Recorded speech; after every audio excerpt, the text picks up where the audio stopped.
The customer came in with the complaint that the check engine light was on. After connecting a scan tool, I found the code P0128, coolant thermostat, coolant temperature below thermostat regulating temperature.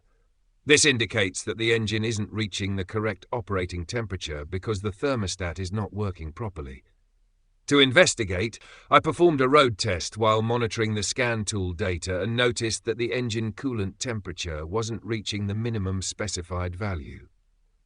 I used a non-contact pyrometer to measure the actual coolant temperature at the thermostat housing, and the readings matched the scan tool data, confirming the issue was with the thermostat. I removed and visually inspected the thermostat and found it stuck in the open position, preventing the engine from warming up properly. I replaced the faulty thermostat, cleared the codes, and performed a road test. The engine reached the correct temperature, the check engine light stayed off, and no new fault codes appeared. The main takeaway is that a stuck thermostat can cause the engine to run too cold, triggering the P0128 code. Replacing the faulty thermostat resolved the issue and restored proper engine operation.